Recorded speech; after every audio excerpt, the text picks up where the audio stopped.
भक्तों, क्या आपके घर में धन आता है लेकिन टिकता नहीं? क्या आपने कितनी भी पूजा पाठ और व्रत उपवास किए फिर भी घर में क्लेश, मानसिक तनाव और आर्थिक तंगी लगातार बनी रहती है?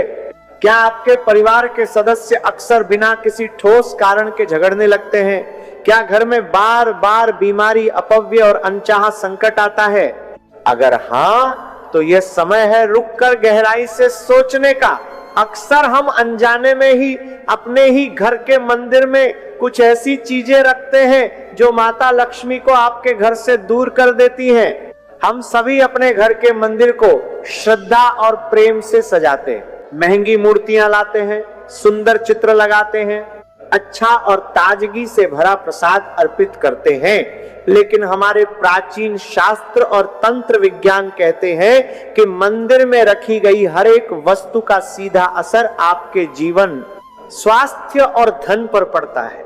अगर कोई वस्तु दोषपूर्ण है या नकारात्मक ऊर्जा रखती है तो यह धीरे धीरे आपके घर में अशांति, गरीबी और समस्याओं का कारण बन सकती है। आज हम विस्तार से बात करेंगे उन 3 भयंकर गलतियों की जो आपके घर में धन, सुख और शांति के प्रवाह को रोकती हैं और माता लक्ष्मी को नाराज कर सकती हैं। अगर मंदिर में रखी चीजें शुद्ध और सकारात्मक हैं तो घर में सुख, शांति, उत्तम स्वास्थ्य और धन की वर्षा होती है। लेकिन अगर वहां अनजाने में भी नकारात्मक वस्तुएं रखी हैं तो वही ऊर्जा मंत्रों और पूजा की शक्ति को निष्प्रभावी बना देती है। कई बार भक्त सोचते हैं कि वे निष्काम भक्ति करते हैं, किसी का बुरा नहीं सोचते, फिर भी उनके साथ समस्याएं क्यों आती है? इसका उत्तर हमारे मंदिर में छिपा है। पहली गलती, सूखे फूल और मुरझाई हुई माला।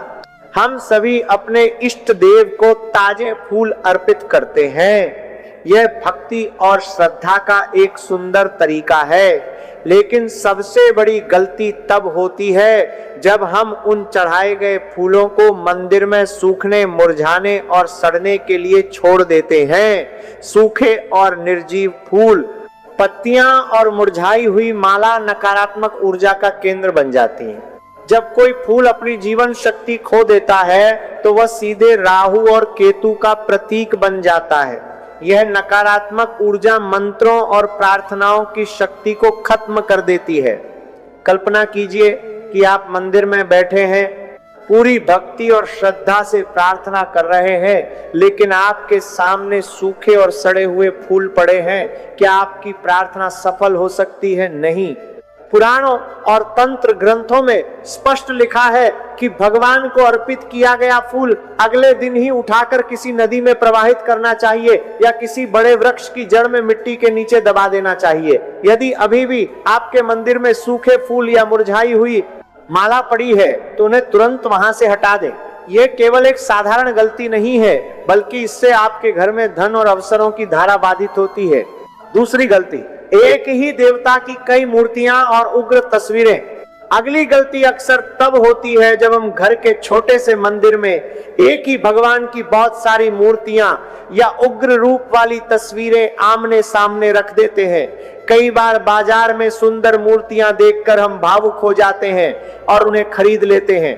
रिश्तेदार भी तोहफे में मूर्तियां देते हैं। धीरे धीरे छोटे मंदिर में मूर्तियों की भीड़ बन जाती है।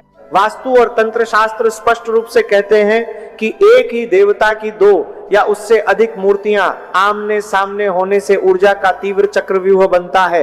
यह ऊर्जा घर के सदस्यों के मन पर नकारात्मक प्रभाव डालती है। पति पत्नी के बीच झगड़े के बीच बढ़ने लगते हैं। भाई बहन एक दूसरे के खिलाफ हो जाते हैं और पूरे घर का माहौल तनावपूर्ण बन जाता है। इसके अलावा घर में उग्र और क्रोधित रूप वाली मूर्तियां रखने से मानसिक तनाव और बीमारियों का खतरा बढ़ता है। साधारण गृहस्थ व्यक्ति के लिए हमेशा सौम्य और शांत आशीर्वाद देने वाले रूप को प्राथमिकता देनी चाहिए। उग्र मूर्तियों को पवित्र जल में प्रवाहित करें या किसी बड़े मंदिर में समर्पित करें। तीसरी गलती, खंडित मूर्तियां और टूटे हुए चित्र। तीसरी और सबसे घातक गलती है खंडित मूर्तियां और टूटे हुए भगवान के चित्र। कई बार मूर्ति का छोटा सा कोना टूट जाता है या चित्र का शीशा चटक जाता है। लोग इसे छुपा देते हैं या गोंद से जोड़ देते हैं। यह भूल घर में भयंकर वास्तु दोष और पितृदोष का कारण बनती है। खंडित मूर्तियों में सकारात्मक ऊर्जा समाप्त हो जाती है और उसकी जगह नकारात्मक ऊर्जा प्रवेश कर लेती है। इसके परिणाम स्वरूप घर में लगातार दरिद्रता, बीमारी, दुर्भाग्य और मानसिक तनाव उत्पन्न होता है। देवी देवता कभी प्रसन्न नहीं होते और माता लक्ष्मी तुरंत घर छोड़ देती हैं। प्राचीन कथा के अनुसार एक बहुत ही धनवान सेठ ने अपने महल में भव्य मंदिर बनवाया। उसने सोने और चांदी की दुर्लभ मूर्तियों से इसे सजाया, लेकिन उसके घर में रखी खंडित मूर्तियों और टूटे चित्रों के कारण उसका संपूर्ण व्यापार, स्वास्थ्य और परिवार बर्बाद हो गया। यही संदेश आज भी हमारे लिए प्रासंगिक है।